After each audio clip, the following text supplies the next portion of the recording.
مولا علی کرم اللہ وجہہ الکریم قبرستان جاتے. حضرت سعید ابن مسیب ایک تابعی ہیں, حضرت علی کے ساتھ قبرستان گئے تھے. حضرت علی نے زور سے سلام کیا قبر والوں کو اور پھر پوچھا ہے قبروں والوں کیا حال ہے تمہارے. اور اس کے بعد پھر حضرت علی روتے کھڑے ہوئے, آنسو بہنے لگے. حضرت سعید ابن مسیب کہتے ہیں مولا علی سے کیا آپ قبروں والوں سے بات کر رہے ہیں, وہ آپ کی سن رہے ہیں یا آپ سے وہ کچھ جواب دے رہے ہیں؟ حضرت علی کرم اللہ وجہہ الکریم نے فرمایا ہاں اگر تم سنتے ان کی باتیں تو رو پڑتے ہیں. حضرت سعید پوچھتے ہیں کیا کہہ رہے ہیں قبروں والے؟ سنو میرے عزیزوں, حیدر کرار شیر خدا علی مرتضیٰ فرماتے ہیں قبروں والوں سے میں نے پوچھا کیا حال ہیں تمہارے, تو قبروں والوں نے کہا اے علی مت پوچھو ہمارے حال, جن بالوں کو ہم سجایا کرتے تھے ان بالوں پر تو اللہ نے بچھو چھوڑ دیے. ہمارے وہ چہرے جو غازے سے ملوث تھے, حسین تھے, ہمارے چہروں پر اب خون اور پیپ کے علاوہ کچھ نہیں رہ گیا. ہمارا وہ جسم جس کے سنوارنے کے لیے ہم دن بھر گھنٹوں لگاتے تھے, آج وہ ہماری قبروں میں کیڑوں کی غذا بنا دی گئی ہے.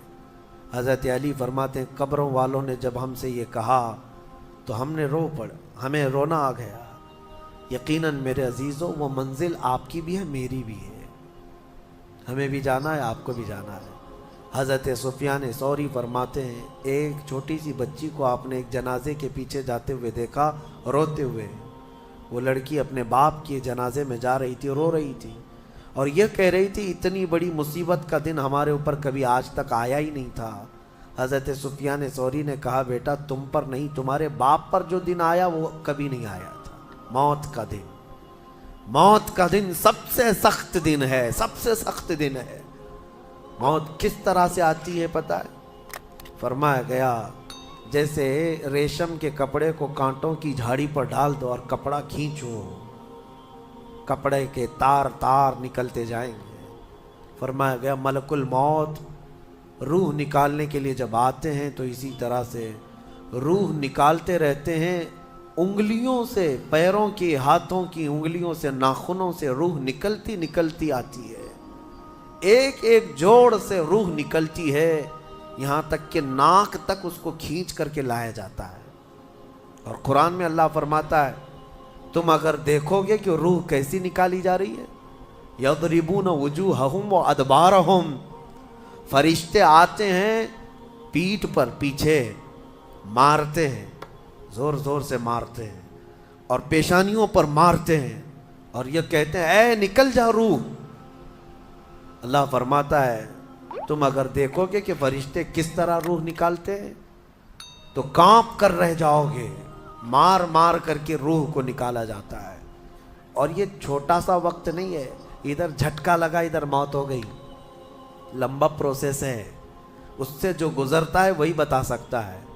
بعض لوگوں کو ایسا لگتا ہے زہر کھا لیا ابھی موت ہو گئی, سوسائڈ کر لیا ابھی موت ہو گئی. موت اتنی آسانی سے نہیں آتی, لمبا پروسیس ہے. موت سے پہلے فرشتے آ جاتے ہیں, چاہے تم اچھے آدمی ہو بیٹھے ہوئے ہو, تم کو بھی اگر موت آنی ہے تو تم پہلے فرشتوں کو دیکھنے لگ جاؤ گے, لیکن بتا نہیں سکتے کسی کو. موت سے تھوڑی دیر پہلے فرشتے قریب آ جاتے ہیں. پہلے جماعت فرشتوں کی آتی ہے, پھر ملک الموت آتے ہیں. ملک الموت ان فرشتوں کے بیچ آتے ہیں. جیسے ہی یہ مرنے والا آدمی ملک الموت کو دیکھ لیتا ہے پھر اس کے جسم میں کپ کپی طاری ہو جاتی ہے, اور ایسی کپ کپی طاری ہوتی ہے کہ کبھی پیشاب نکل جاتا ہے, کبھی پخانہ نکل جاتا ہے. اکثر دیکھنا مرنے والوں کی نجاست نکل جاتی ہے. ملک الموت کو وہ بہت قریب سے دیکھتا ہے, اور ان کی دو شکلیں ہیں. ایک بہت بھیانک شکل ہے, اس کو دیکھنا ہی عذاب ہے, اور ایک بہت خوبصورت شکل ہے, ان کو دیکھنا ہی رحمت ہے. وہ نیک بندوں کی روح نکالنے کے لیے جب جاتے ہیں تو خوبصورت شکل میں جاتے ہیں, اور جب گنہگاروں کی روح نکالنے جاتے ہیں تو بھیانک شکل میں جاتے ہیں, اور ان کو دیکھتے ہی مرنے والے کا جسم پیلا پڑ جاتا ہے, پیشانی اکھڑ جاتی, آنکھیں پھٹی رہ جاتی, اور پھر خرخرا آنے لگ جاتا ہے, یعنی خر خر کی آواز تیز ہو جاتی ہے. وہ بولنا چاہتا ہے اپنے پاس والوں کو لیکن بول نہیں سکتا، بند ہو جاتا ہے۔ یہ وہ وقت ہے جب اس کے توبہ کا دروازہ بھی بند ہو جاتا ہے۔ اب اگر فرشتوں کو دیکھ کر کوئی توبہ بھی کر لیا، ایمان لایا، تو اس کا ایمان قبول نہیں۔ اس وقت سے پہلے پہلے تک جو بھی ایمان لایا یا توبہ کیا، اس کی توبہ قبول ہے۔ لیکن موت کا خرخرہ آ گیا اور فرشتوں کو دیکھ لیا، اس کے بعد بہت سارے کافر بھی پکاریں گے کہ ہم ایمان لاتے ہیں اللہ پر، نہیں، اب ایمان قبول نہیں ہوگا۔ موت اتنی آسانی سے نہیں آتی، اس کا پروسیس ہے۔ فرشتے آتے ہیں، ملک الموت آتے ہیں، پھر اس کے بعد اس کو گھور کر دیکھتے ہیں، پھر اس کو چت لٹا دیا جاتا ہے، یا جس حالت میں بھی ہے وہ گر جاتا ہے، کھڑا ہے تو گرتا ہے، بیٹھا ہے تو گرتا ہے، موت آنے سے پہلے لڑک جاتا ہے۔